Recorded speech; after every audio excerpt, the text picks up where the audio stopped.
For today's video po ay gagawa tayo ng macaroni fruit salad na homemade, discarding style. Tara na! Teka lang, intro, pasok.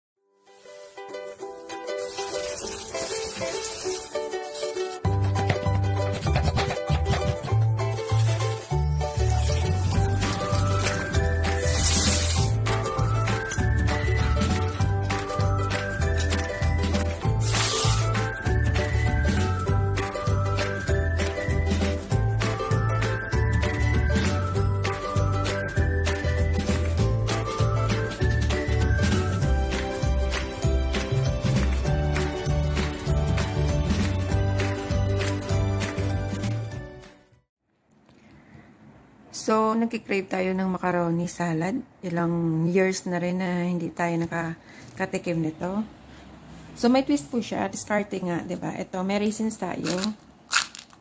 May grapes. Babalatan lang po natin yan at tanggalin ang buto-buto. At meron akong lychee. Oh.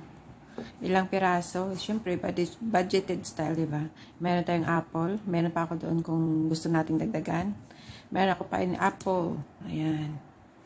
Chop-chop lang natin yan. Para pareho sila ng sizes. Meron tayong condensed milk dito. Siyempre, kailangan natin ng cream at saka cheese. Diba? So, mahal ang cream, mahal ang cheese. So, kinuha ko, cream cheese. So, diba? Yan ang twist natin. At maglalagay din pala ako ng konting mayonnaise. Ayan, hindi ko nakuha. At siyempre, ito yung ating isang main ingredient, yung ating elbows macaroni. So, sana maging magandang ating videos for today. And itong twist, lagyan ko siya ng beetroot. Para maganda ang kulay ng ating luto. Manamis-namis to siya, kaya okay lang na i-mix siya. Pero, papakuluan ko muna siya bago ko siya i-mix dito. Para syempre, luto na rin. Ayan. You can see it later. See you!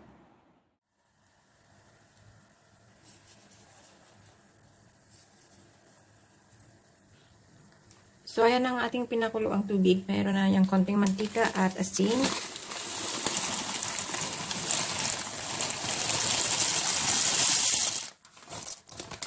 At ayan na po ang ating macaroni na 400 grams.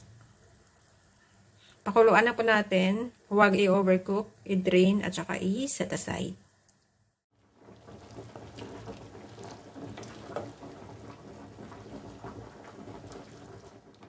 At ito na po ating beetroot. Palalambutin lang po natin ito. At palalamikin. Hiwa-hiwain.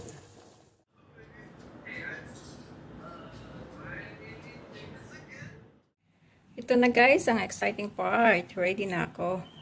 Andito na yung ating macaroni. Konti lang dito ha. Meron tayo ditong extra. Pag gusto nating dagdagan, pwede. And ito yung pinaka-interesting din. Ganda ng beetroot to, parang kulay ng kaong oh. Ayan, ito po yung ating beetroot, lychee, pineapple, raisins. Binabad ko sa tubig para malambot. Isang apple, tapos mga grapes dyan. Binalatan ko at tinanggalan ng seeds.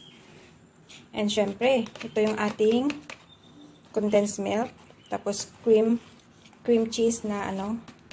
Yung cream cheese na siya, yung kanina. Tapos mga 1 cup of ano siya, of mayonnaise. Ayan, minix natin dyan. Ano, tara, mix na natin. Excited na ako. So, yan guys, dahan-dahanan lang natin na ilagay. Binawasan ko yung macaroni. Mamaya ko na po i-mix lahat. Ito muna. Kailangan malagay ko ito lahat. Ganda ng beetroot guys, promise. Manamis-namis po yung beetroot, kaya huwag kayong mag-alala na ilagay po yan. At syempre, pakuluan natin para lumambot. Parang ano, coconut yung lychee. Ayan, napakaganda. Dagdagan nyo ng macaroni. Tansya lang muna ha. Hindi natin magagamit lahat ng macaroni. Basta yung prutas andyan. Ganito mag-mix guys oh. Ayan, namula-mula na siya konti dahil sa beetroot. So, lagyan pa natin ng konting macaroni. Ayan.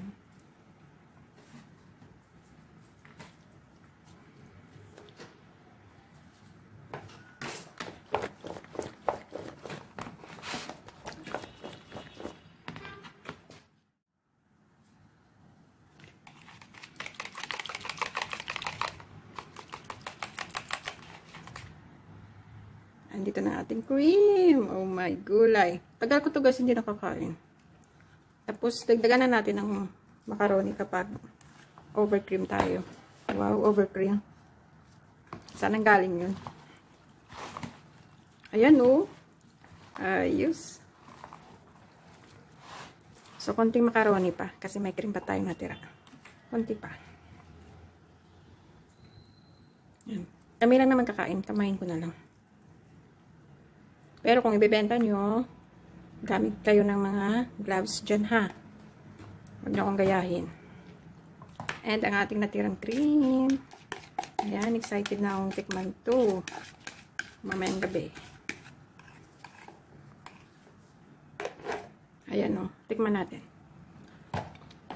Yan. Huwag kayong ano dyan, ginagawa nyo rin yan ha. Huwag kayo.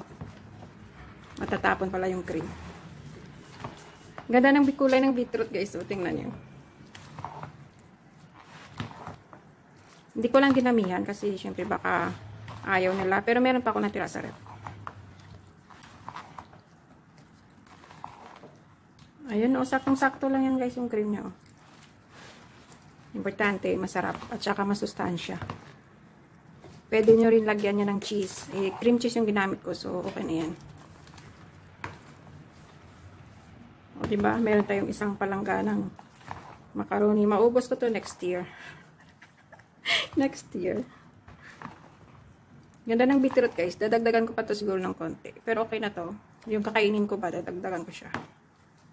Ayan. Sana nag-enjoy po kayo sa ating videos for today. Kasi ako enjoy na enjoy ako at saka natatakam. Tingnan nyo naman. Focus natin.